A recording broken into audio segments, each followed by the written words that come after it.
this microphone working? All right, we got the microphone. Okay, here we go. We got microphone. We have, this is, first of all, Ethics Committee. It happened earlier. This is just earlier today. He just finished his statement. The Ethics Commissioner, who's just been put in his position temporarily, seems like for a long time, most likely. And then as soon as question period starts up, in about 35 minutes, you can go directly there live and see what's happening there. So MP Barrett starts this one off. The big news of the day is the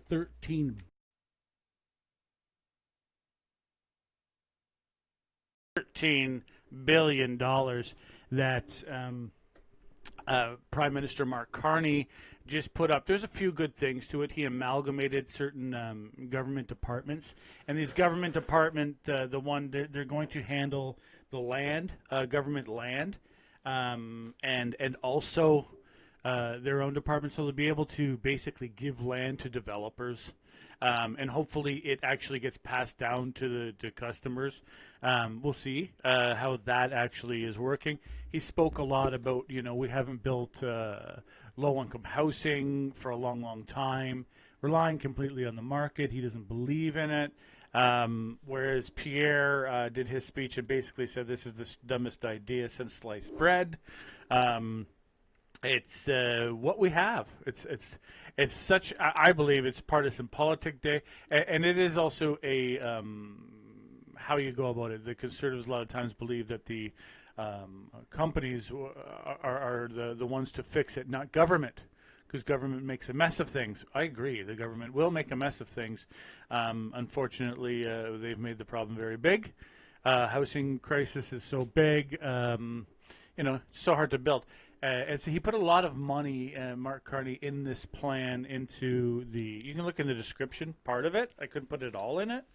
But in the description, his plan, make a comment about it. But a lot of it was towards these companies, the prefabricated housing, which is, okay, this could be a sink or swim moment, in my opinion. I think I could eat my words on this. I hope I eat my. I want Canada to succeed more than I want to be right. But it seems to me at first they're going to be dumping money to already profitable companies. Everyone's fully aware.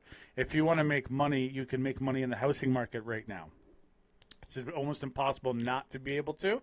The problem is if your permits take 7 to 10 years, which they are happening in British Columbia. 7 years to get a permit approved. It's ridiculous. So the giving to all of these companies for homes, it may just sink into these companies and we won't see the benefit. But this is what Turkey did, Turkey, to say it correctly. Turkey, I was fully aware of this. I spoke to some pretty higher ups who thought I was somebody, but I was, just a nobody. But he spoke to me and he says, listen, our country, we were third world, and he was being exaggerative, I think, to emphasize his point. But he says, we're a third world. This was like CEO of a huge company, $1 billion company, and this is wow.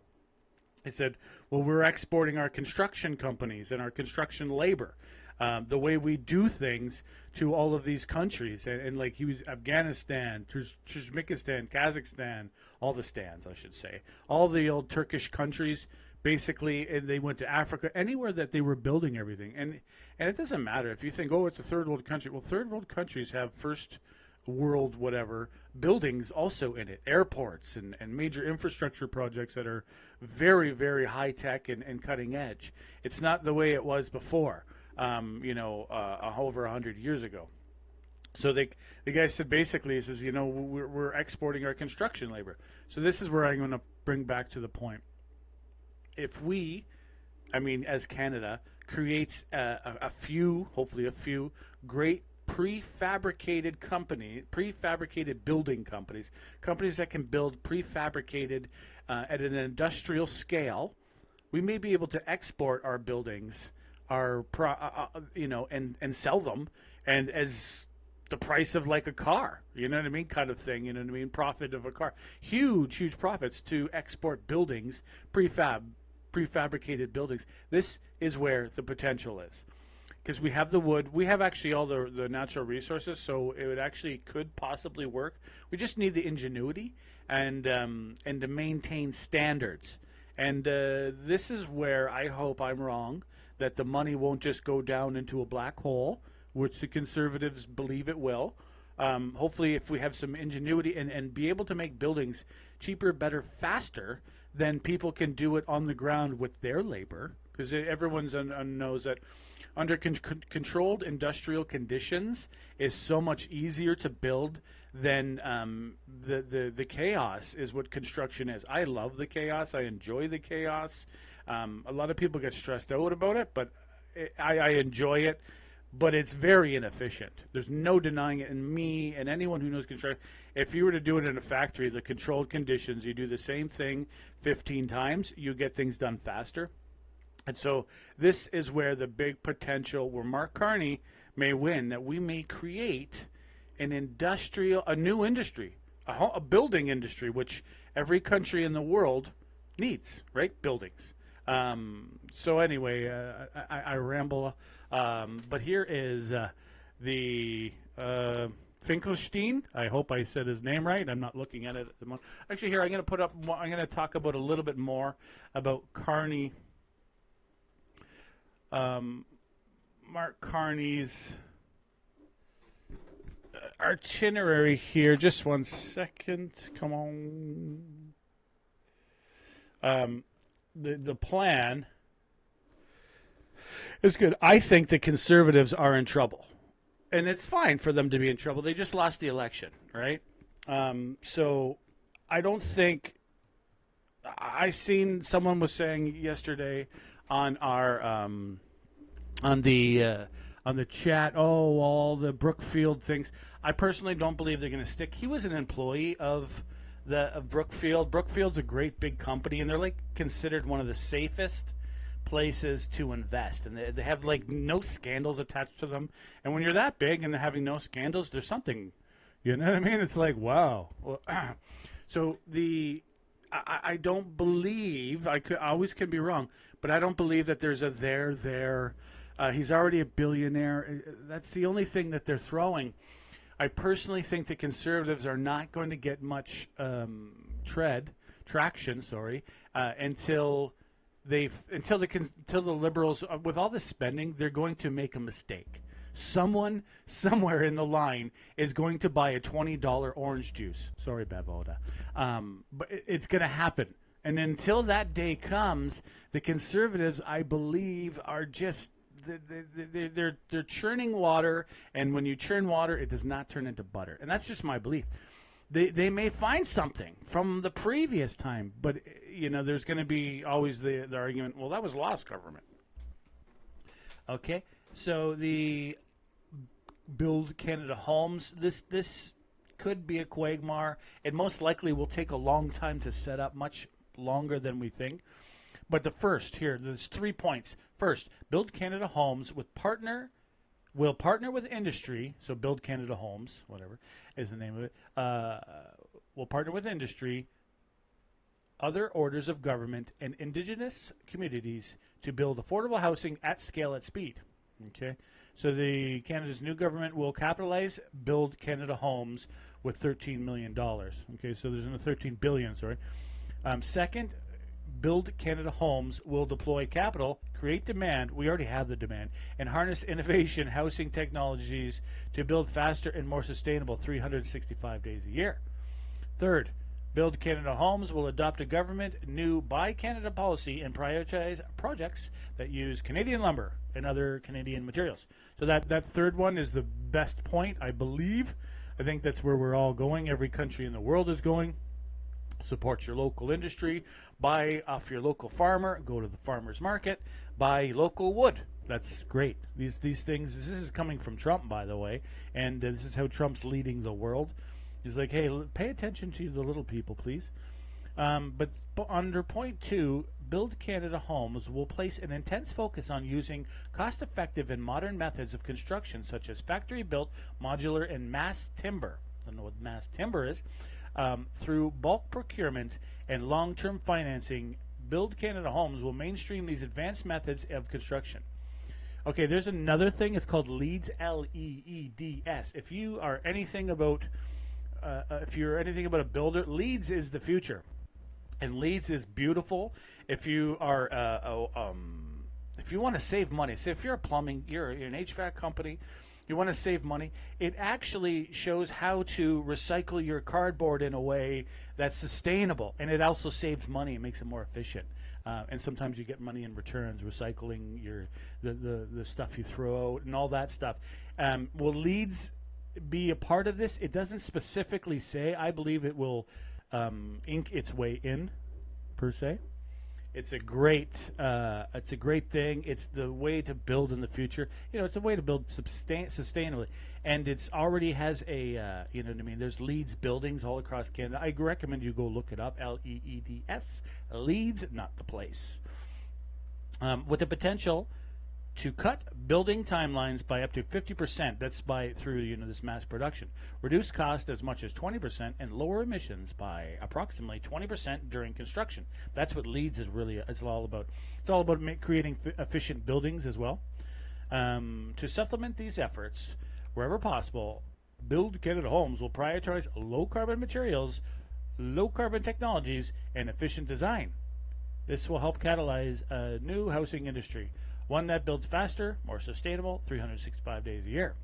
So they're going to lean a little bit on that part of it. But the point one here, there's 463 hectares of land, approximately the size of downtown Ottawa. Well, that's it, really. That the federal government has. The Build Canada Homes access to government land portfolio, including 88 federal properties suitable for housing listed on Canadian Public Land Bank, which span the size of downtown Ottawa. Federal ministers will also be instructed to determine suitable lands for housing construction owned by their departments. There's all kinds of land in Canada that around government properties. They have huge, 13 acres of grass around one building, which, hey, this is nothing really was wrong with that back in the day when we were very rich. It's nice to have that extra space around your building. Though that's what they're basically doing. Every minister is going to get brownie points for finding land to hand over. That's that kind of thing. We're going to see how well this goes. The Conservatives are going to have a heyday. The problem is right now is they're having a heyday with the plan that hasn't started, and they're going to say it's going too slow. That most likely is their only argument. I'm sorry that they don't have, but that's what happened. They lost the election, and the balls are in the Liberal court, and they have to make an error, I believe, for the Conservatives to get anything, unless they find something. But I personally don't think the Brookfield is going to stick. It's not,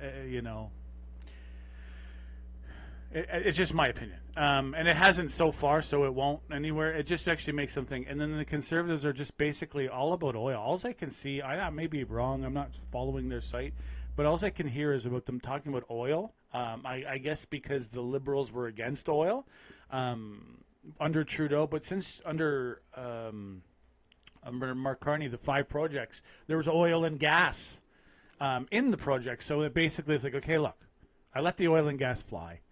One major project, we're not stopping it. We're going to help it. So there's that. But that's a small market. My biggest point of the week, I hope someone likes it. Someone doesn't like it, leave your comment. And I calculated, it looks actually about 600 times, but I don't believe the number. 600 times more power. These 5 dams China is producing in Tibet. 600 times more power than Canada uses annually is what it will produce annually. Now that's on paper. Now will it produce that much? Are so I put in my blurb, if you look at my post, 20 times more power. But really, if you calculate it, it's 600 times more power than Canada uses under one dam project. We also could do dams like this. and basically eliminate every single other type of power. And it's clean and it's efficient. And every single major dam that's gone up, there's been people freaking out. I've watched them. I follow them. I'm from Niagara Falls, so I really see the benefit of I saw it when I was a kid. I'm like, well, this makes sense. You don't get power from water that's falling anyway, But every single dam, the big one, there was almost a war started with Egypt and Ethiopia on the Blue Nile, the Nile. They created a huge dam. Well, it did nothing. It did no adverse effects. It actually created a more stable water supply. It trickled down a little bit while they were filling it, but then when Egypt started getting upset, they're like, okay, we'll put all the water through. So, because rivers are so vital to a lot of cities, civilizations, countries, we'll call them, people freak out, right? If this is your money supply, people freak out. The thing is that there's remediation methods and all these methods that are already available that work. So this is my big thing. Why the heck are we so far behind the times that we're going to do natural oil and gas, 10-year life of an oil well, rebuild, move it over, when we literally have hydro dams. Every single province that I've looked at, Manitoba, Ontario, British Columbia, Quebec, of course, Labrador, Newfoundland, which is going into elections, by the way. Every single province has their provincial power company, has on the books, pre-approved, all the ones I named at least, have these projects ready to go. They're already approved. They just need the money. Like, this is where we're at in Canada. And then they're like, well, let's put more natural gas. I personally have nothing against oil. I worked in the industry. I drive cars. We do this, tractors, all these wonderful things. I just am not a big believer in it going forward with government money. When we have, literally, China just shut down. They had a bunch of solar and wind projects. They shut them all down. They're like, well, this is going to be our method going forward. Until ITER, I-T-E-R, Google that one, all caps. It's a Latin word. ITER is fusion, and France and China are both working on it. In about 40 years, that'll be they'll probably have one in Chicago in 40 years. So, and that produces so much more power. It'll be a nucleus. We'll only need one in North America, right? But hydro, because it runs on rain, has very low maintenance to keep these turbines going. And Canada, Quebec Power has all kinds of technology. The last spy that we caught was a Chinese spy spying to steal our hydro patents technology, and they captured him. It's a light spy work. Stealing our ingenuity and all that wonderful stuff. But they you can Google that. It's a personally, I don't think a party should be about one energy. And this is what I believe the Conservatives they're never, until they realize that oil and gas is the future of 1855. And oil is important, plastics, it's everywhere. Until they realize there's other power sources that make money in Canada and that are the future, I see it as the party of opposition. My personal opinion, they need to, you have to be in the future.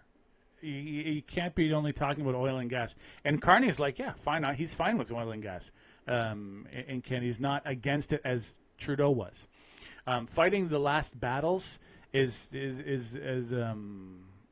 what I think is what's happening, because the Conservatives did so well fighting the what do they call it, the culture wars. The culture wars is not Carney. I don't even think Carney knows what culture is, except a little bit of hockey and he's culture of 1965. Like it or not, the guy is not focused on culture as our last prime minister was. So we don't have that. He's not focused on demolishing the previous energies, and destroying these messy companies. He's not into that. He's more into leading into the future, but he's also putting. And I'm not sitting here to want to sit here and defend the guy. This is not really what. But I'm just saying, if you're going to throw an argument, I believe in FEC, FECK. If you don't have FEC, what are you doing? And hey, it's worth a try. They're doing it, but all I see when I see oil and gas, I almost want to be a green hugger when I see it. Like, come on, oil and gas. It's the only thing you can think of. Like, yeah, I believe that, well, okay, I'm going to make a couple points on it. 25% of the income in Alberta is from oil and gas, which is quite a bit. It's quite a bit. But even in Alberta, it's only a portion of their income. Remember, there's a bunch of headquarters and all these wonderful headquarters there as well. It's not just that. And if what happens in Venezuela and beside Venezuela, they just found a huge, just beside Venezuela, there's a little bit of disputed territory because it's isolated and country can't really access it, but Trump's already getting he's getting the Navy involved in there. So it's a big, here, I gotta put it up the map. It is a huge oil. Like, basically, they found, Guyana. And Guyana, they're on the border, with Venezuela. They just found basically a Saudi Arabia light tight oil, so it's really good stuff. It comes out almost pure. It's like gold, right? It's not black. It is, but they found basically a Saudi Arabia of light tight oil, the best type of oil, fields in Guyana. Problem, inaccessible, and they're having disputed borders with Venezuela. And so once that opens, it's going to basically give and if Trump goes into Venezuela and a way to make them a partner.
That's my presentation. I will be happy to answer any of your questions. Okay, thank you, Commissioner. As I said at the onset, it's been a while, and so lots to get caught up on. We're going to start our round of questioning with 6 minutes. I'm going to go to Mr. Barrett. You have the floor, sir. Go ahead. Merci. Bon matin, commissaire. Good morning, Mr. Commissioner. Have you back at committee. It's been a year. A lot's gone on since then. I'll get right to it. Canadians can see which companies a designated public office holder held shares or options in before entering office, but not the value of those holdings. Does that level of disclosure give the public enough information to assess a potential conflict, or would value ranges better serve the public interest? Well, the crafters of the Act already decided it's important for the public to know what a person owns, and it leaves it up to the Commissioner to make a decision as whether what to do with them. Most of the things that they own which are of consequence are either disposed or placed in a blind trust. It's only items that are below a minimum threshold that people can hold. And it seems to me that was a decision the legislature took to say, you want to respect the privacy of people, you want to encourage people to come. They don't have to disclose everything they own and how much. They have to deal with it in such a way that there's no conflict of interest. And that's the choice the legislatures took. Would you suggest that a parliamentary, that a review of the Act by Parliament should consider that question? You know, you having said that this was a decision taken by Parliament at its last review to leave it alone, and at its inception, there's no value ranges, and so they go into the blind trust. But if it's a high performing stock, well, the trustee's not going to liquidate that. They're going to leave it in there, and the public office holder knows what they put in. Yeah, it's as you know, first of all, it's in a blind trust. The public officer has absolutely no idea what the trustee will do with it, and he cannot give him direction. So the trustees, most of them, will just hold it. They can trade, that's a privilege, obviously, and they will do, but they also have to account later on to the person who placed the things in trust. So the best course is to basically just a passive holder, and that's what most of trustees do. But they are not restricted to it. Then secondly, if the public office holders obviously knows what he placed in the trust, etc., and if he makes decisions that could be germane to what's in the trust, etc., in those cases we establish what's called a screen, and in effect we make sure that the decision maker does not make decisions regarding his very valuable asset that he has in the portfolio, which will be directly affected by his decision, and it is an asset that is specific. It's not part of general legislation or covered by legislation or covered by a class. So would mandatory divestment and independent reinvestment remove the perception and simplify compliance? The issue, if I may, the issue with the blind trust is that you take, for example, a prime minister who would have the clerk of the Privy Council, which is a political appointment, and their chief of staff, a political appointment, are the overseers of it, and there's no public indication when that screen has been used. And so there wouldn't be a need for a screen if the funds were simply divested and then reinvested by an expert, financial manager. You're right, but it's a pretty simplistic solution, because you imagine you're suggesting that somebody who enters into public service sell all his assets, can increase a great tax liability, obviously, for that year, etc., and only then leave it up to a trustee to deal what's best, what he thinks the trustee thinks is best with the assets. It's something that can be done. I certainly wouldn't recommend it, because I think it would be very much discourage people from entering into public services. It would suggest that, if I may, Commissioner, great tax liability, and B, also very much interference in his personal... If I may, sir, the objective here isn't about the encouragement of folks to run for office or to avoid tax liability, so much as it is to ensure that Canadians have confidence that the decisions taken by these public office holders are those that are in the best interest of their public, and there can be no appearance of a conflict or no perception that that they're taking decisions that are going to enrich themselves. And that's the root of my previous question. These conflict screens can cover dozens or hundreds of companies, but does your office have any ability to independently verify that the screen is triggered when required, or is it simply up to the political appointees of the designated public office holder to inform you? Let me first need a of all quick correct response, you sir. with your assumption. The Act has specific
embarrassment of Immigration Department, IRCC, and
the House. Today, if you look at it, it takes one. Men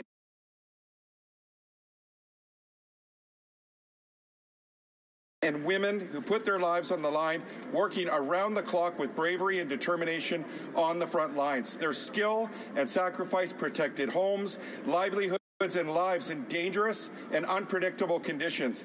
I also want to thank First Nations, local governments, and the many neighbors, volunteers, church groups, service clubs, and local businesses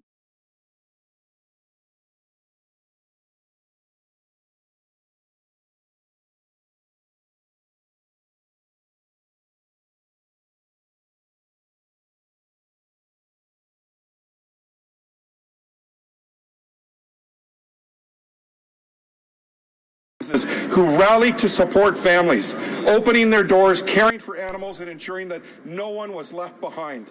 These fires reminded us that in the face of danger, we are strongest when we stand together. I ask all members to join me in expressing our deepest gratitude to the firefighters and to every person whose courage and compassion carried us through these increasingly frequent and devastating wildfires. The Honourable Member.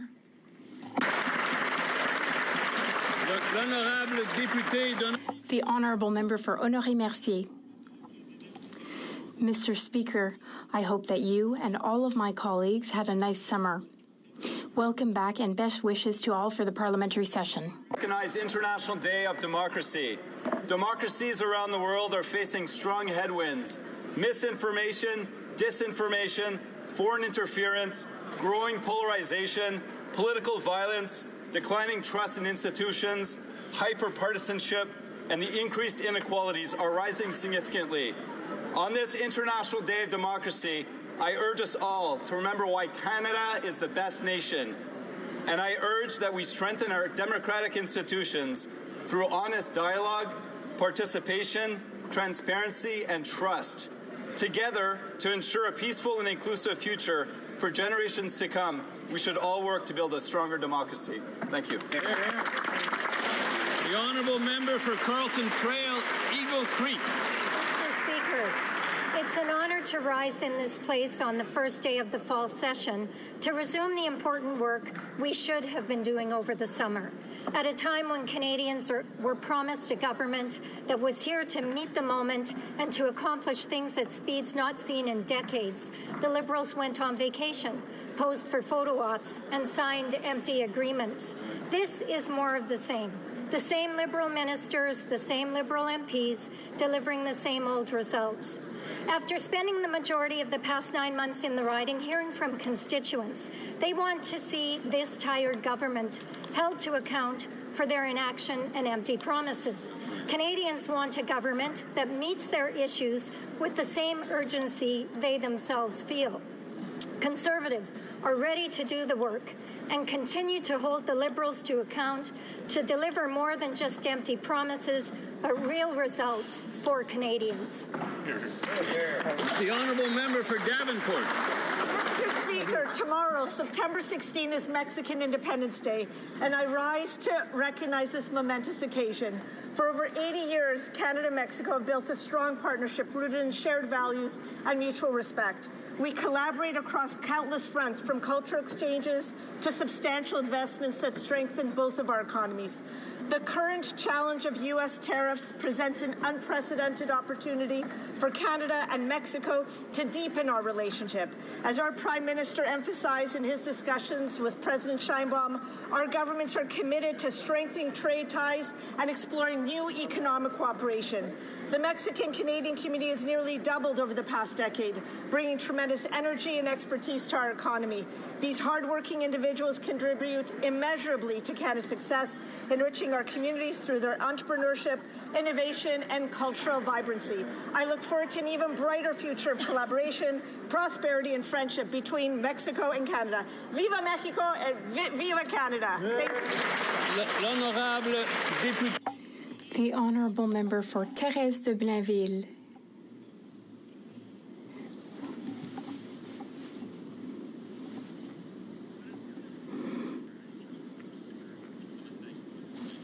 Maybe can we start over? or more by Communist China. I'll allow the honourable member to start over. There was a problem with the mic, which was the result of a mistake I made. I went one person too quickly. So go ahead, starting from the top, the member for Foothills.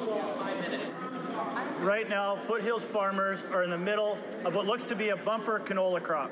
But instead of celebrating what looks to be one of the best harvests they've had in years, they are being crushed by canola tariffs of 75% or more by Communist China, blocking them out of their second largest market. This Prime Minister said that he was a master negotiator that would be there when Canadians needed him most.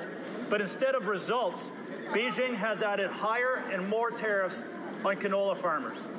Now our pea producers, canola, pork, seafood, beef are all being blocked out of a critical market. The Liberals' response to this? Higher loans for farmers. But canola growers are adamant they cannot borrow themselves out of this crisis. Canada's Conservatives are committed to finding real solutions to this crisis. But Canadian farm families know they have a real champion in Canada's Conservatives, led by the honourable member of Battle River Crowfoot. L'honorable député de Thérèse de Blainville. The honourable member for Thérèse de Blainville. Mr. Speaker, it is with great sadness and emotion that I pay tribute today to René Aumier-Roy, a cultural icon in Quebec who passed away at the age of 85. For over 6 decades, he shaped our collective imagination. On the radio, on television, and in his columns, René Aumier-Roy covered our culture, literature, cinema, theatre, and artists with exceptional intelligence, insatiable curiosity, and great respect. He had a unique tone, both vigorous and warm, and that was part of day-to-day life for generations of Quebecers. He taught me about Quebec and Canadian culture. We have lost more than just a journalist or a broadcaster. We have lost a voice that brought our culture to life, giving it its rightful place and dignity. I offer my sincere condolences to his family, his loved ones, and all his colleagues at Radio-Canada and in the world of culture. Quebec and Canada mourn the loss of a man who gave us so much, and his legacy will live on.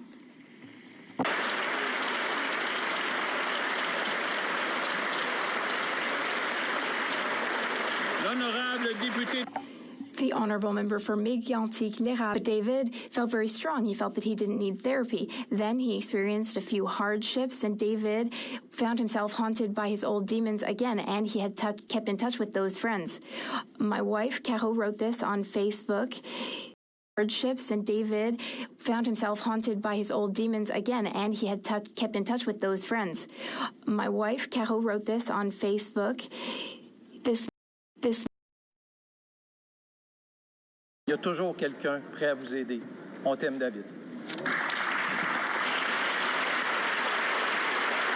L'ami David, attendez, sur Facebook, il n'a pas besoin de thérapie. Trop loin, et c'est devant un juge qu'il promet d'une plus.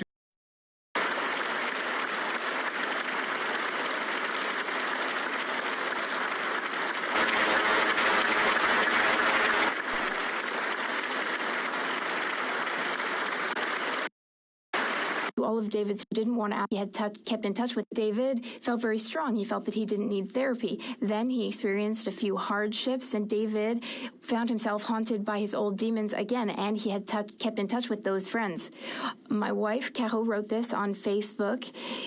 This month, 7 months ago today, she wrote, "My son took his own life because he didn't want to ask for help, because he didn't want to accept the hand we offered him. Today is Suicide Prevention Day.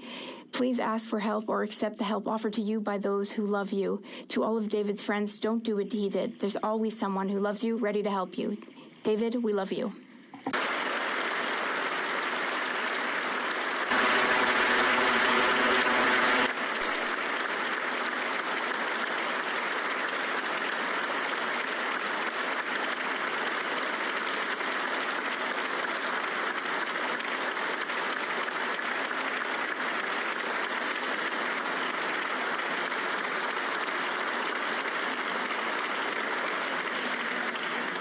Sincere condoléances. My most sincere condolences to the member. Aaron Mills. Mr. Speaker, it was a busy summer in Mississauga, Erin Mills. I met with constituents across my riding, listening to their concerns and their hopes for the future of Canada. I hosted my annual community barbecue where thousands of neighbors and their families came together to enjoy a meal and connect with our community. I facilitated roundtables for constructive solution finding and joined my community in their events and their celebrations. What I heard most clearly was a growing concern about crime. Families want safe streets, parents want peace of mind for their children, and seniors want security in their homes and online. These concerns cannot be ignored. We must be ready to meet the moment. Our priority must be to reduce crime, support families, and ensure that Canadians feel secure where they live. I will continue to work with colleagues in this House to deliver real solutions. Thank you, Mr. Speaker. The honourable member for Brampton West. Mr. Speaker, the Prime Minister promised to fix the broken bail system, but he left for summer vacation without delivering, and he returns to the Parliament still empty-handed. Let me share with you how bad the crime waves are in Brampton and across Canada. Violent crime up 55%, gun crime up 130%, hate crimes are up 258%, extortions up 350%, and overdoses are tearing through our neighborhoods. In Brampton, a home invasion resulted in the death of a young Canadian. This is becoming the norm in Canada. Mr. Speaker, Canadians deserve a justice system that protects Canadians. It's time to put victims ahead of criminals, and let's put repeat violent offenders in jail, not bail. Mr. Speaker, Canadians expect safer streets and neighborhoods, not more liberal delays and excuses. It's time for action. It's time for change. I urge Prime Minister to put political games aside and protect Canadians from these everyday crimes. The Honourable Member for Belleuil-Chambly. Mr. Speaker, this is my first time rising this session, and I wish to thank from the bottom of my heart the man who was a sociologist, a builder of nations. He was a pedagogue, the eternal Guy Rocher. He passed away on September 3rd at the age of 101. He was the father of secularism in Quebec and also the father of our French language charter. He was a pioneer of our society. He is at the base and the core of everything that we are. On behalf of the Bloc Québécois, I wish to express my most sincere condolences to his loved one. Thank you, Mr. Rocher. You lived over 100 years, but you will live on eternally in our minds.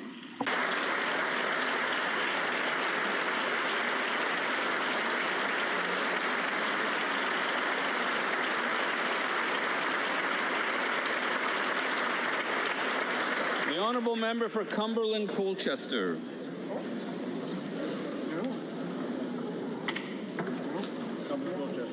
Cumberland-Colchester.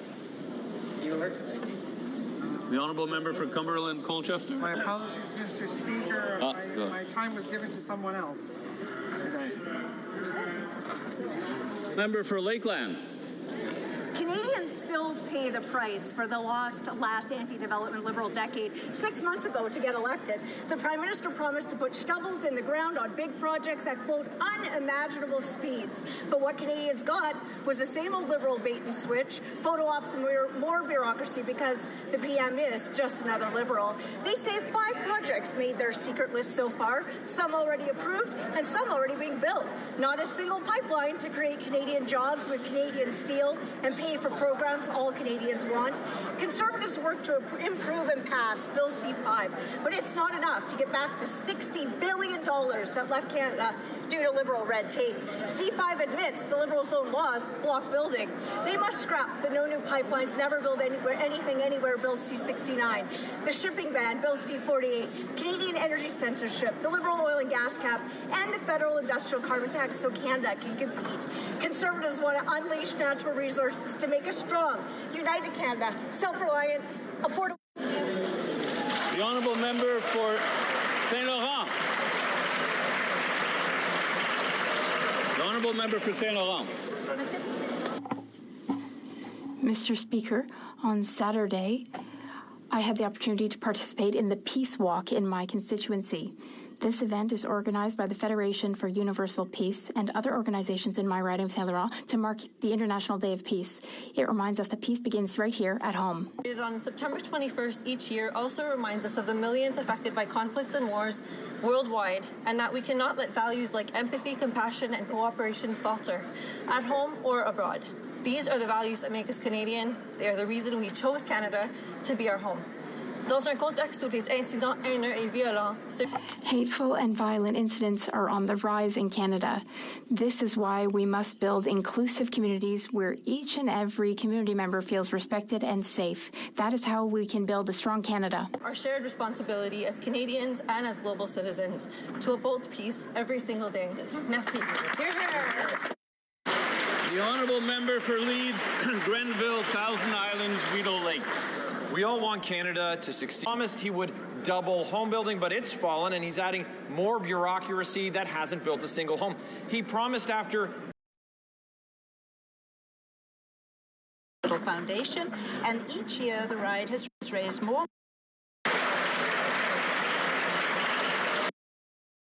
United Canada. Saint Laurent. Que d'autres organismes de Saint Laurent reminds us of the millions affected by conflicts and wars.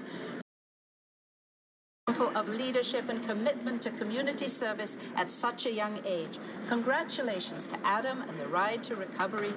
Uncomfortable or even hurt, but silencing voices, whether for a moment or and as global citizens. Cumberland Colchester. The honourable member for Cumberland Colchester. My apologies, Mr. Speaker. My time was given to someone else. The minister because jobs with rollers that left the shipping to make this walk in my right here at falter. Hateful how we can honourable member compared to the result. Grenville, Thousand Islands, Rideau Lakes. We all want Canada to succeed, and that's why we'll hold the Prime Minister accountable for his promises compared to the results. Do his words match his deeds? He promised the fastest growing economy in the G7, yet we've seen shrinking growth, high unemployment, rising food prices, and worsening debt. He promised he would double home building, but it's fallen, and he's adding more bureaucracy that hasn't built a single home. He promised after 10 years of Liberals driving up costs, crime, and chaos, he would be different. Sadly, whether it's unemployment, the cost of living, home building, tariffs, crime, or immigration, it's gotten worse. It's more broken Liberal promises from another Liberal Prime Minister. But Conservatives are here to help. We'll oppose the things that aren't good for Canadians, support the things that are, and propose solutions to the problems that Liberals have created. The honourable member for Markham-Stouffville. Thank you, Mr. Speaker, for allowing me to tell this House about a remarkable constituent of mine from Markham-Stouffville. In 2023, Adam Shah was just 9 years old when he came up with the idea of organizing Adam's Ride to Recovery, a charity event to raise money for Markham-Stouffville Hospital. He encouraged his family members and friends at Wendat Village Public School to take part. Now, Adam is 11, and the Ride to Recovery has become an annual event. I was happy to be there this summer to see 150 participants on bikes and on foot.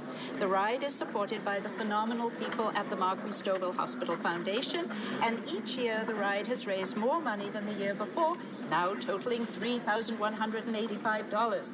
Adam has shown an incredible example of leadership and commitment to community service at such a young age. Congratulations to Adam and the Ride to Recovery team. Keep up the amazing work. The honourable member for Lethbridge. Freedom of speech is the cornerstone of a free society. It means we will hear ideas that we disagree with and express views that may be offensive. This freedom can make us uncomfortable or even hurt, but silencing voices, whether for a moment or forever, is never the answer. We must protect a society where people can hold beliefs and share opinions without fear of losing their jobs, being censored, or worse. Charlie Kirk was an outspoken advocate for faith, family, and freedom. Many disagreed with him, some were offended. Tragically, on September 10th, he was assassinated in an attempt to silence his voice. But when has political violence ever been the solution? It destroys dialogue, it undermines democracy, and it breeds fear instead of understanding. True progress comes from persuasion, not intimidation. As we grapple with our personal response to this, may we be honorable in our actions. May we fiercely defend the right of our opponents to speak freely. And may we join our hearts with Charlie's family, his wife Erica, and his 2 young children. Rest in peace.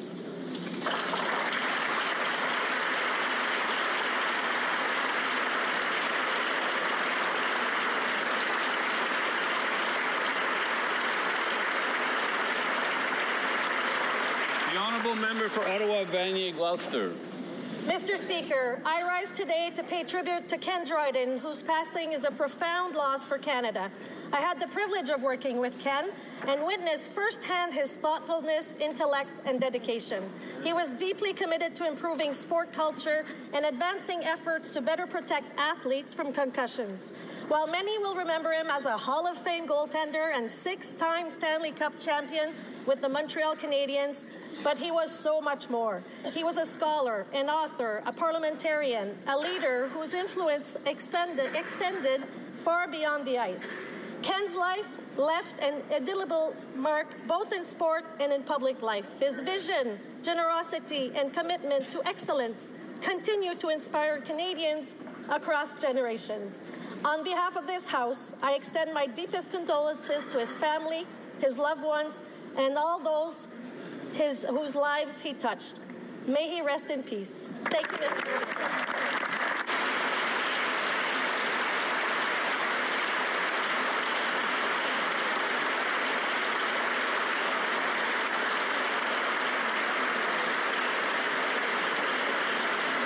L'honorable député d'Hochelaga, Rosemont-Est. The honourable member for Hochelaga, Rosemont-Est.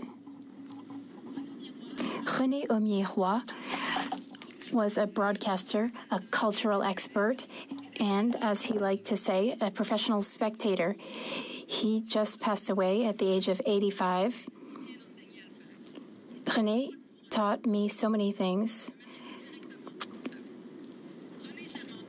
I won't talk about you. I'll speak directly to you. I spent 10 years with you, working with you, and 40 years listening to you. I always appreciated your spirit, your unique nature, and your defense of our culture. You were never complacent. You never believed in objectivity. You always pursued truth and honesty. René, you were an excellent communicator. Listening is, of course, a talent, and that was one of yours, which you used alongside your curiosity. René, I'm sure that wherever you are, it's incredibly distracting. Goodbye, René.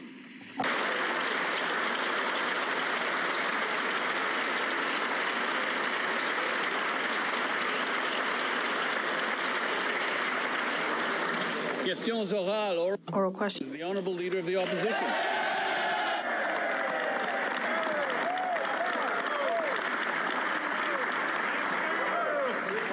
My mother taught me never to be late, so please forgive me for my late arrival to the session. I had some meetings with extremely important people in East Central Alberta, Mr. Speaker, after which I was honored to be elected by the great people of Battle River Crowfoot. I thank the great Damien Kirk who made it possible, and I thank the Prime Minister for calling a prompt by-election.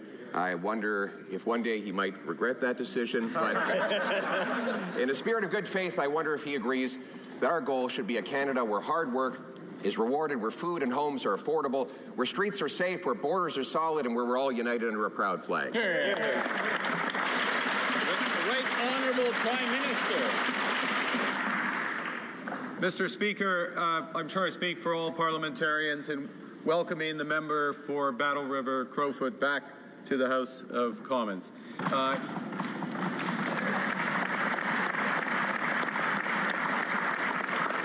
You may notice a few things have changed since he was here last. The largest women's caucus in Canadian history.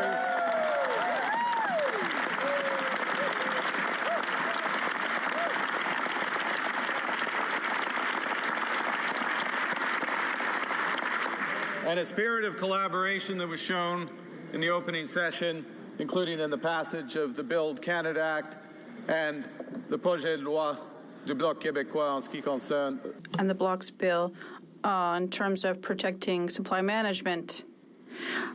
I agree entirely with the sentiment and objectives of the Leader of the Opposition. I was deliberately flexible on time because it's a special day, but now we're going to respect the 35-second limit. The Honourable Leader of the Opposition. Some things never change. Monsieur le Président. Mr. Speaker, I'd like to thank my constituents of Battlefoot-Crowfoot, who we had a by-election very quickly, and sometimes the Prime Minister may regret his decision, but I think we all agree with the mission of reestablishing a Canada where hard work, an affordable home and homes and food, in safe streets and solid borders, all united under a proud flag. Does the Prime Minister agree with this? The Right Honourable Prime Minister. Mr. Speaker, I agree entirely with the sentiment and objectives that the Leader of the Opposition has just expressed for our great country. Thank you. The Honourable Leader of the Opposition.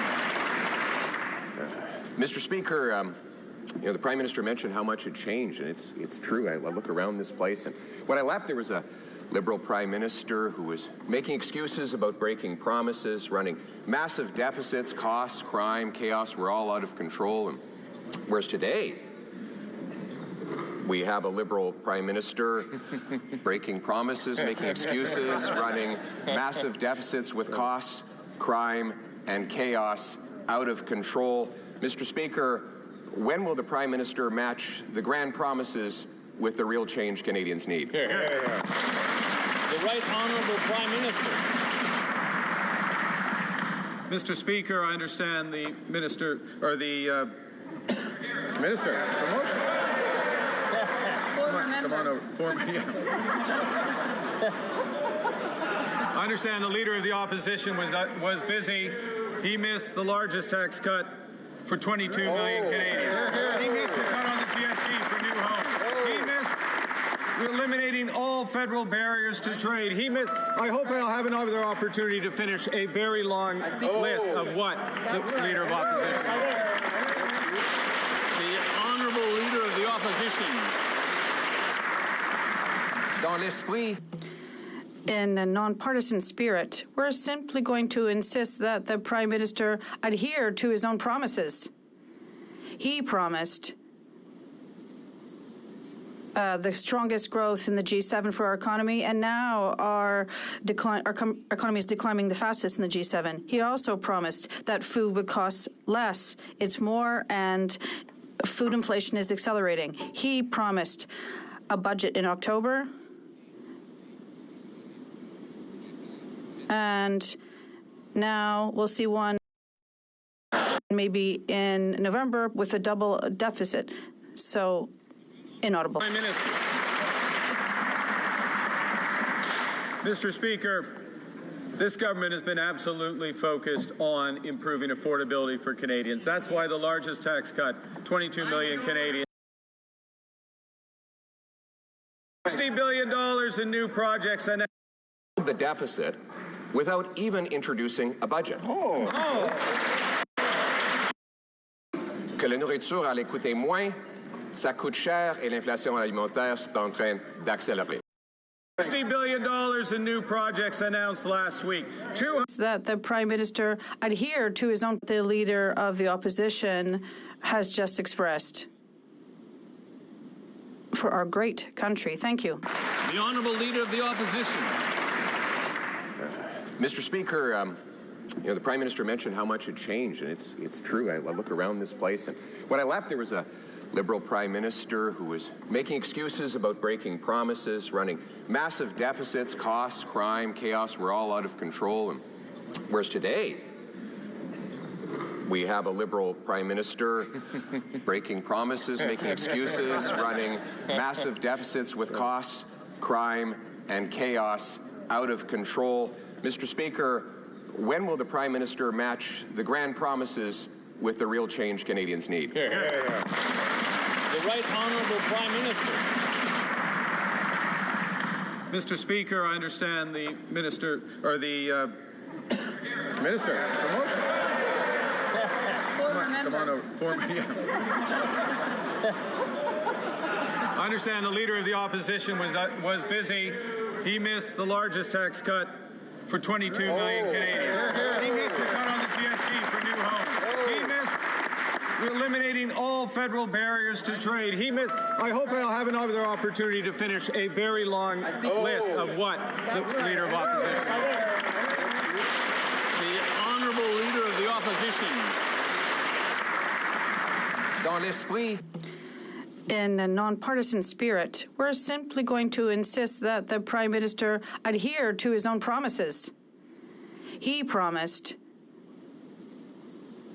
the strongest growth in the G7 for our economy, and now our economy is declining the fastest in the G7. He also promised that food would cost less. It's more, and food inflation is accelerating. He promised a budget in October,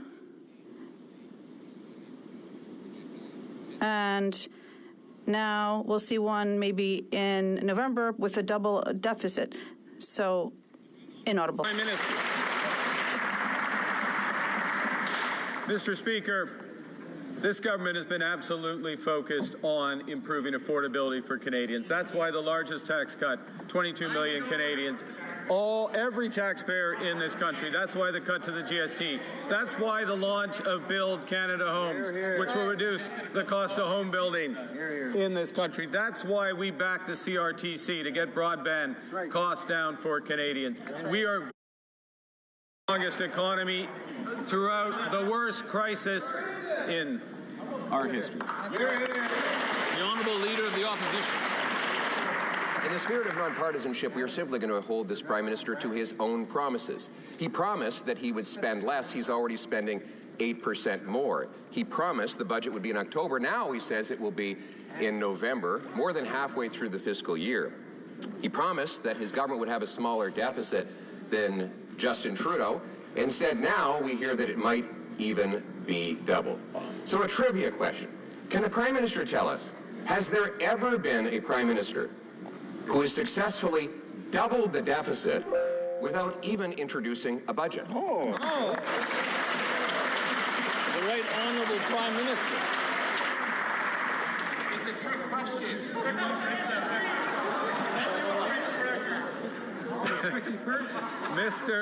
Mr. Speaker, this government is undertaking the biggest investment in protecting Canadians in the Canadian military. Doubling our investment in the Canadian military from last year when this member last sat in the House by the end of this decade. This government, there's more. The Honourable Leader of the Opposition. There's a lot more debt is what there is, Mr. Speaker. A lot more debt than we ever imagined would be possible. This is a Prime Minister who said we'd have the fastest growing economy in the G7. We have the fastest shrinking economy in the G7. He said grocery prices would go down. They're going up faster than ever before. He promised to create jobs. He has the second highest unemployment in the G7. He's really reminding us all of that sign at the bar. Free beer tomorrow. But you come back the next day and the beer is still not free, and tomorrow never comes. Mr. Speaker, why is it that all of this Prime Minister's promises of yesterday turn into today's disappointments? The Right Honourable Prime Minister. Mr. Speaker, I think if we are going to build the strongest economy in the G7, and we will, we need to be clear. We need to be clear about the scale of the crisis we are in. We need to be clear about the scale of investment that we need. $60 billion in new projects announced last week. $200 billion in investment announced last week.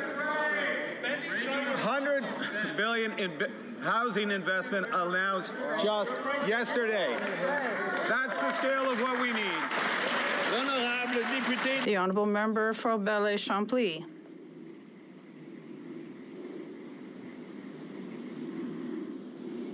Mr. Speaker, the Prime Minister was elected saying that he would be the best to face the tariff crisis and the trade war. Almost 4 months have gone by, and Canada is not coming out on top. At best, we can say that it hasn't been a success. Can he commit now? And an end of a trade war agreement with the United States, his true priority. The Right Honourable Prime Minister. Mr. Speaker, the current situation is this. We have the best deal with the U.S. worldwide right now. We're talking about more than 85%. 85% is enormous of our exports are covered under free trade with the U.S. We have the lowest tariff in the world right now.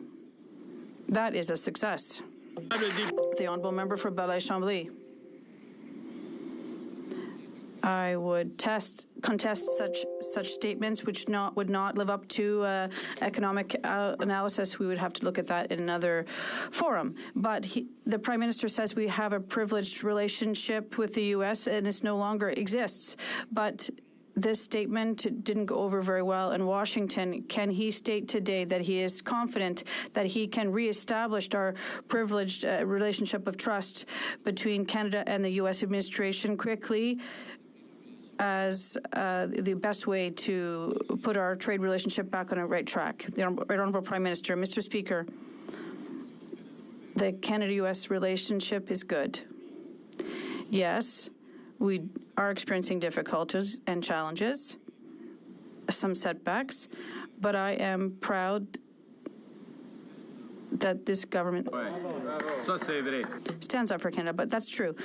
I speak regularly with the President over the past weekend in terms of the current situation between Ukraine and Russia and China. We spoke. The Honourable Member for Belleuil-Chambly.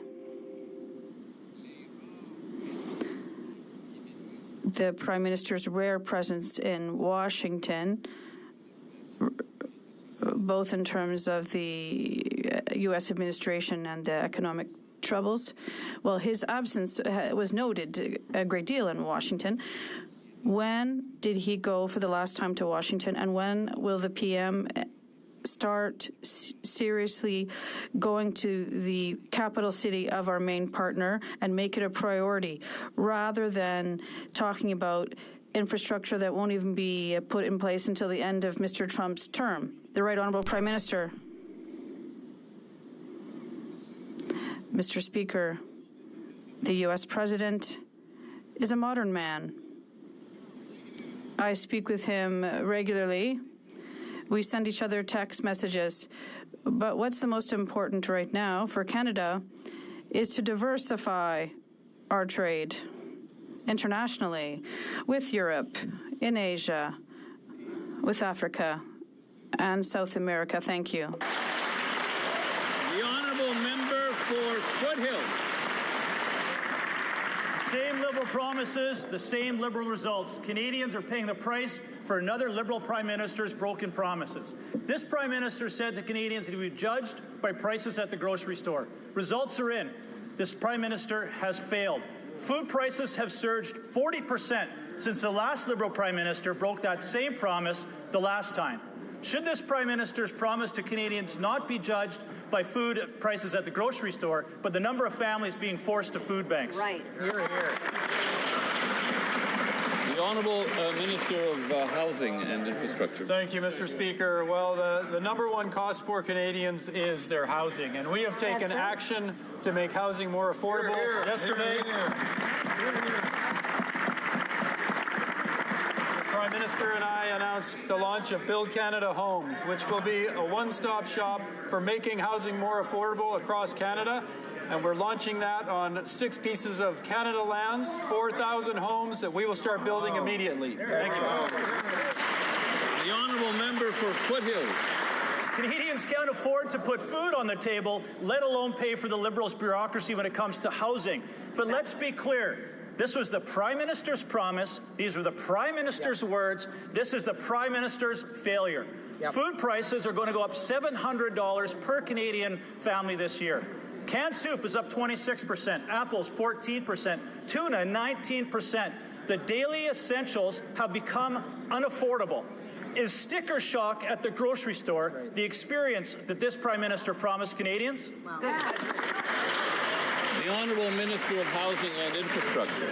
Thank you, Mr. Speaker. As far as promises delivered goes, this government promised to launch Build Canada Homes and make the largest investment in affordable housing in Canadian history. We are taking action where it matters most.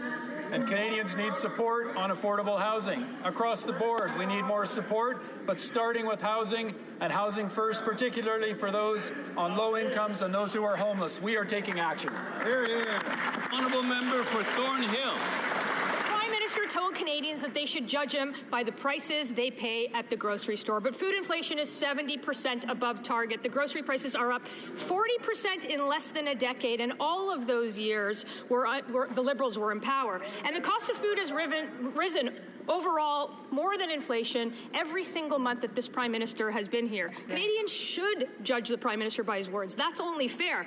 But is it that he never shops for food, or is it that he thinks inflation is something that happens to other people? The Honourable Minister of Housing and Infrastructure.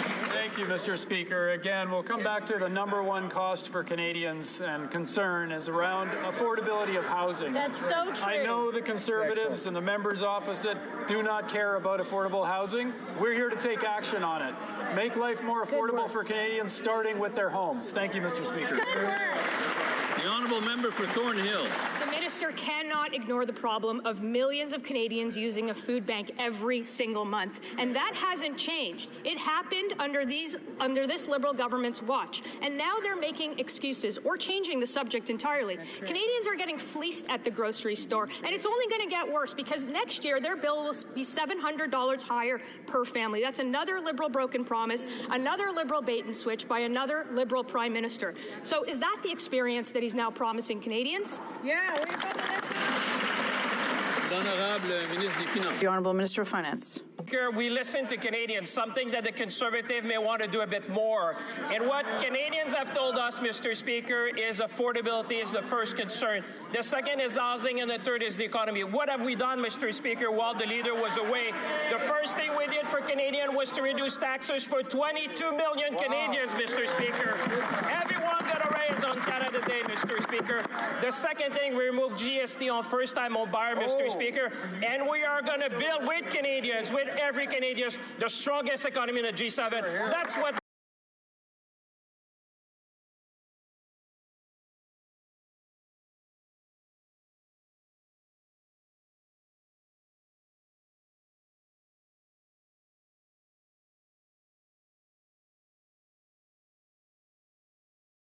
$700 per Canadian family this year.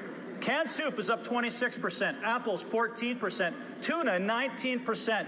The daily essentials have become unaffordable.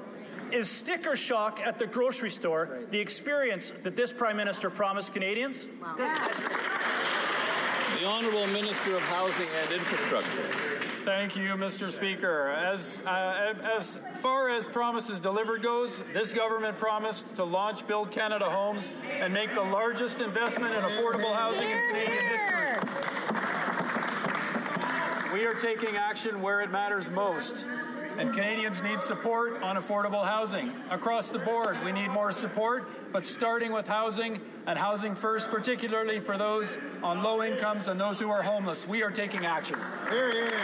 Honourable Member for Thornhill. Prime Minister told Canadians that that they should judge them by the prices they pay at the grocery store. But food inflation is 70% above target. The grocery prices are up 40% in less than a decade, and all of those years were the Liberals were in power. And the cost of food has risen overall more than inflation every single month that this Prime Minister has been here. Canadians should judge the Prime Minister by his words. That's only fair. But is it that he never shops for food, or is it that he thinks inflation is something that happens to other people? Yeah, the Honourable Minister of Housing and Infrastructure. Thank you, Mr. Speaker. Again, we'll come back to the number one cost for Canadians and concern is around affordability of housing. That's so true. I know the Conservatives and the members opposite do not care about affordable housing. We're here to take action on it. Make life more affordable for Canadians, starting with their homes. Thank you, Mr. Speaker. Good work. The Honourable Member for Thornhill. The minister cannot ignore the problem of millions of Canadians using a food bank every single month, and that hasn't changed. It happened under this Liberal government's watch, and now they're making excuses or changing the subject entirely. Canadians are getting fleeced at the grocery store, and it's only going to get worse because next year their bill will be $700 higher per family. That's another Liberal broken promise, another Liberal bait and switch by another Liberal Prime Minister. So is that the experience that he's now promising Canadians? Yeah, L'Honorable Ministre des Finances. Mr. Speaker, we listen to Canadians, something that the Conservative may want to do a bit more. And what Canadians have told us, Mr. Speaker, is affordability is the first concern. The second is housing, and the third is the economy. What have we done, Mr. Speaker, while the leader was away? The first thing we did for Canadians was to reduce taxes for 22 million Canadians, Mr. Speaker. Everyone got a raise on Canada Day, Mr. Speaker. The second thing, we removed GST on first-time home buyer, Mr. Speaker. And we are going to build with Canadians, with every Canadian, the strongest economy in the G7. That's what this Liberal government is about. L'honorable député de Mégantic-Lérable-Lotbinière. Le premier ministre libéral a déclaré le jour de la sermentation de son cabinet que les Canadiens le jugeraient en fonction du coût à l'épicerie. Voyons les résultats de ce régime libéral. L'inflation alimentaire est aujourd'hui 70 % plus élevée que la cible d'inflation. Les familles paient plus, les enfants mangent moins, et ce n'est qu'une autre promesse brisée des libéraux. Est-ce que le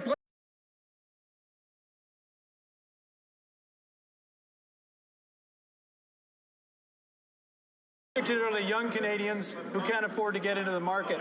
Those 4,000 units are the first start on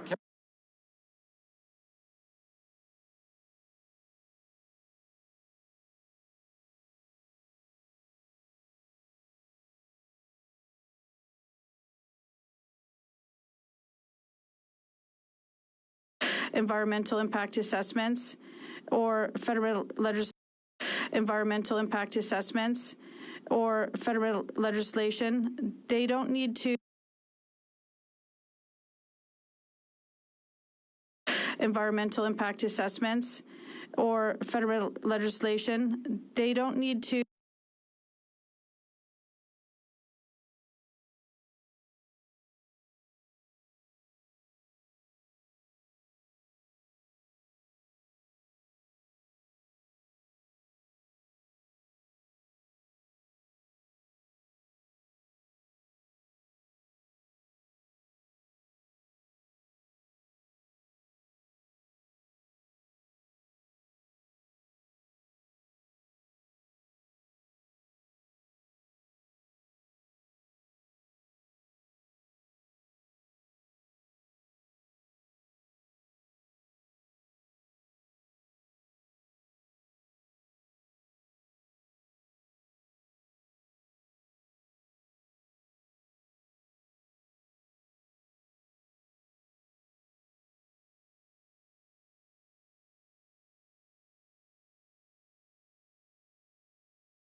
on it delivering. L'honorable député de Beauce. Monsieur le Président, les libéraux reviennent encore une fois avec une nouvelle bureaucratie pour le logement, mais qui, au fond, crée de l'inflation et ne règle absolument rien. Le premier ministre avait promis aux Canadiens de doubler la construction des logements, s'engageant à bâtir 500 000 unités par année. Il fait quoi? Il propose une nouvelle machine bureaucratique qui, en réalité, prévoit la construction de seulement 4 000 nouveaux toits. Monsieur le Président, pourquoi ce gouvernement nous revient encore une fois avec plus de bureaucratie au lieu de se concentrer à construire plus de logements? L'honorable ministre de l'Identité et de la Culture canadienne. Pour construire plus de logements, Monsieur le Président, il faut travailler ensemble. Il faut travailler avec les municipalités. Il faut travailler avec les intervenants sur le terrain. Il faut travailler avec les provinces. Contrairement aux conservateurs qui pensent qu'il faut insulter les gens, nous, on pense qu'il faut travailler ensemble. Et c'est ce qu'on... In the last campaign that they expect us to deliver real housing solutions, to get more homes built faster, to bring down the cost of housing so that young people, families, those most vulnerable, and those along the housing continuum can access housing that meets their needs. Can the Minister of Housing and Infrastructure please tell this House about the government's recently announced plan to deliver affordable housing to Canadians?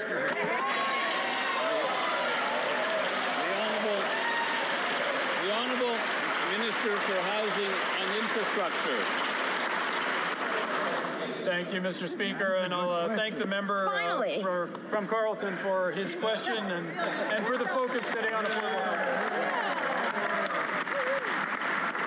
And I know the member from Carleton is very concerned about making sure it's green, sustainable housing, and we will certainly focus on ensuring that energy costs are low, that these are resilient homes that get us through the challenges ahead with climate change. We will make sure they are affordable, first and foremost, and build a new Canadian industry manufacturing the best homes in the world. Thank you, Mr. Speaker. The honourable member for Kamloops, Thompson-Nicola. The Prime Minister said he would fix safer streets for the Liberal on behalf of the Liberals. He promised to fix the broken Liberal justice system. And yet, an 8-year-old was killed while sleeping, the place he should have been safest. Now, Mr. Speaker, the Justice Minister said this isn't the Wild West, and he's right. 8-year-old children sleeping in their homes and getting killed did not happen in the Wild West. The Liberals say they're tough on crime, but they won't repeal Bills C-5 and Bill C-75. Another bait and switch from another Liberal Prime Minister. When will these same old Liberals get tough on crime? The Honourable Minister of Justice. Mr. Speaker, obviously these constitute an entire tragedy that should shock the conscience of every Canadian. But when the honourable member poses a question about repealing Bill C-75, I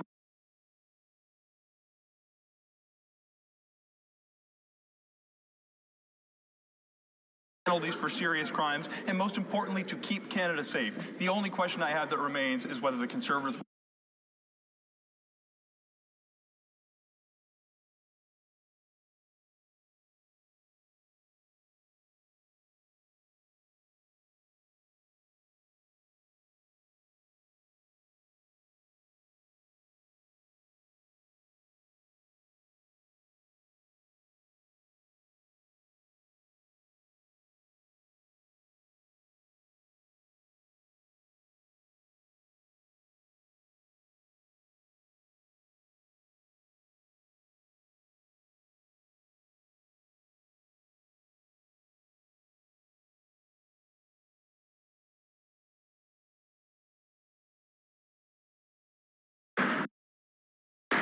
The Honourable Member for Kamloops, Thompson-Nicola.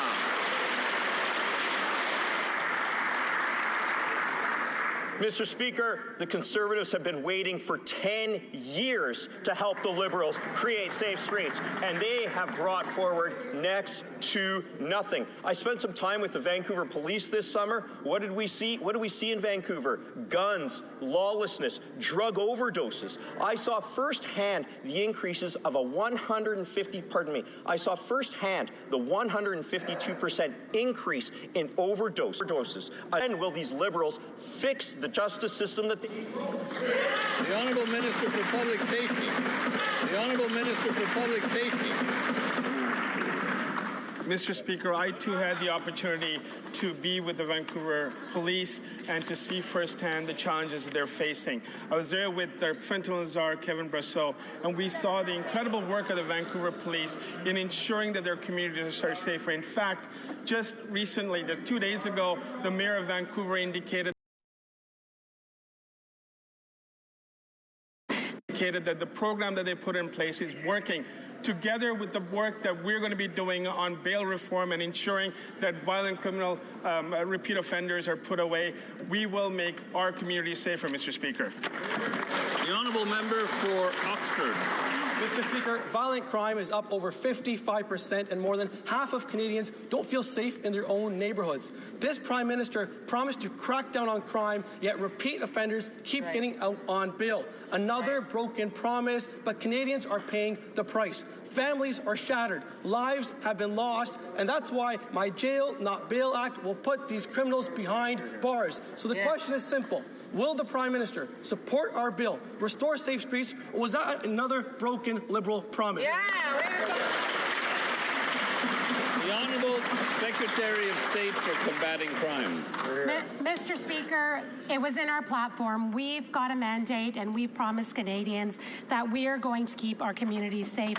This fall, we're tabling legislation to make bail tougher, to make sentencing harder and stiffer on repeat violent criminals. We're going to make sure that these types of criminals stay behind bars and that everyone feels safe in their homes and on their streets. Hear, hear. The honourable member for Saskatoon West. The Prime Minister promised to fix the Liberals' broken bail system, but he hasn't delivered. Another broken Liberal promise, another Liberal bait and switch, because this Prime Minister is just another Liberal. Chief McBride, Saskatoon's top cop, says it's a struggle every day with repeat offenders.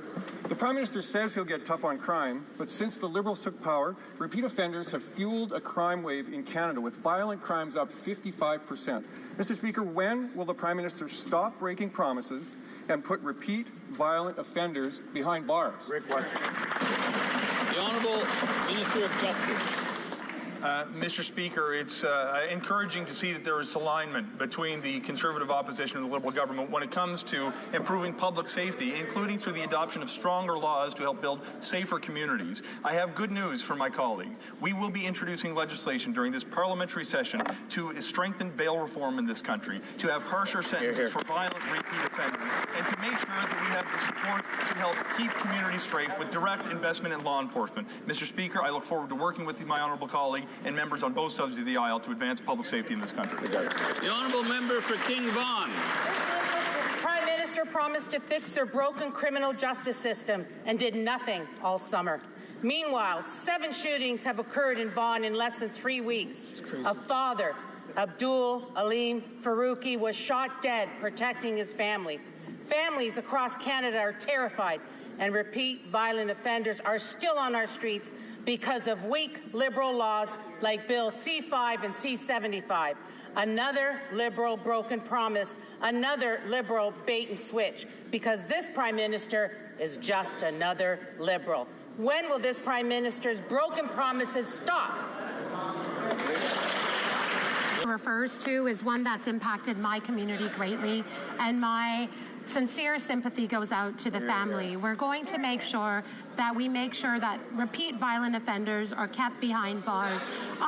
Mr. Speaker, this summer I consulted with many police agencies across the country. A lot of their recommendations are going to be seen in this bill, but provinces too have to do their part to fix the broken justice system. They have to invest in Crown prosecutions, and they have to make sure that there are enough judges to hear the trials. The honourable member for Calgary Nose Hill.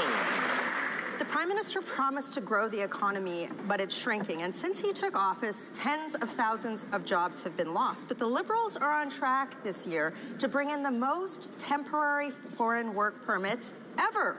It's so bad that a former Liberal immigration minister just said that they admitted that they let industry become, quote, addicted to temporary work. And he's right. Amid the PM's pledge to cut the public service, even the Liberals are using TFWs to fill federal government jobs. We've talked about buying Canadian. Why isn't the Prime Minister making people hire them? Hear, hear. The Honourable Minister of Jobs and Families. Mr. Speaker, temporary foreign worker use is down by 70% in this country. Less than 1% of our workforce is temporary foreign workers. And in fact, in Canada, Canadians come first for any available jobs. That's why the department has rigid rules for employers that are looking to fill vacancies with workers from other countries. And Mr. Speaker, if employers are abusing the program, they receive serious penalties, including banning from the use of this program. The Honourable Member for Richmond Hill South. Only a Liberal Prime Minister could promise to secure our border and fail in just 6 months. Over the summer, asylum claims from illegal U.S. crossings spiked dramatically, piling onto a staggering backlog of nearly 300,000 unprocessed claims. Many of these are likely bogus, yet claimants are immediately entitled to work permits, health care, and benefits on the backs of Canadian taxpayers. Another broken Liberal promise, another bait and switch, because he's just another Liberal Prime Minister. How much longer is the Prime Minister going to keep our border open and let it become a backdoor, unplanned stream of economic migration before he finally takes action? Great. Good job. The Honourable Minister of Public Safety.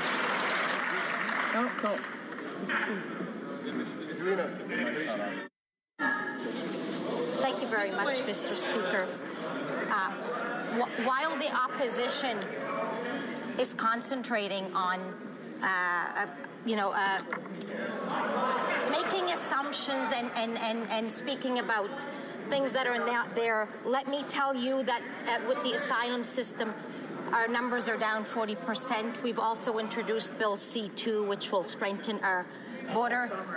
And this legislation is in front of the House. We campaigned for, and Canadians have gave us a mandate, so did Conservatives, and we hope that the Conservatives will help us pass. The Honourable Member for Abbotsford South Langley.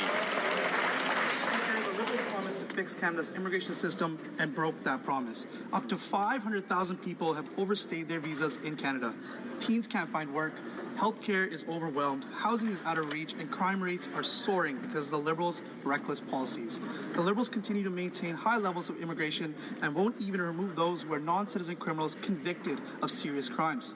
The Liberals have had all summer to find these non-citizen criminals and remove them. Why didn't they? The Honourable Minister of Citizenship and Immigration. Mr. Speaker, I know are concerned. Our government has been working tirelessly, and we understand that we need to see a return to sustainable immigration levels that fits our capacity and that serves our growth. And that is exactly why we are focused on our levels plan with reducing both temporary and permanent residents in this country, and we are seeing results. We're bringing population to sustainable levels and decreasing the pressures on housing and services. We are focused on solutions on this side of the House, and there is legislation in front of this Parliament, and we hope that the Conservatives will support it. The Honourable Member for Calgary Nose Hill. So let me get this straight. The Prime Minister promised to grow the economy, but it's shrinking. He promised he'd create jobs, but Canadians are losing it. We're in a healthcare crisis and a housing crisis, but the Liberals still issued record numbers of TFW permits this summer. They continued to let the asylum system be abused, and they still haven't removed countless non-citizen criminals. Mr. Speaker, why does the Immigration Minister still have her job? The Honourable Minister of Jobs and Families. Mr. Speaker, temporary foreign workers make up less than 1% of our total workforce. In fact, this is a program where employers must demonstrate that they vigorously and actively looked for Canadian workers because Canadian workers come first, Mr. Speaker. If an employer is found to have violated this program, there are severe penalties. There is also a tip line, Mr. Speaker, so that if Canadians or any member of Parliament feels there's been an abuse, this can be reported to officials and it will be investigated. L'honorable député de Longueuil. The Honourable Member for Longueuil-Saint-Hubert. Mr. Speaker, Canada is a nation of builders. That's why earlier this month, the Prime Minister announced the first series of projects for the historic Major Projects Office. That includes projects as diverse and ambitious as the expansion of LNG production in BC, the development of SMRs in Ontario, major mining projects in Western Canada, and the Contrecœur Terminal Container Project near my riding of Longueuil-Saint-Hubert. Can the Minister of Finance inform this House about the benefits? The Honourable Minister of Finance. Thank you, Mr. Speaker, and I'd like to thank my colleague for his excellent work. Indeed, this major project will increase capacity at the Port of Montreal by about 60%, Mr. Speak, by providing Eastern Canada with the commercial infrastructure to ensure the flow of goods. With the creation of the Major Projects Office, we're moving from vision to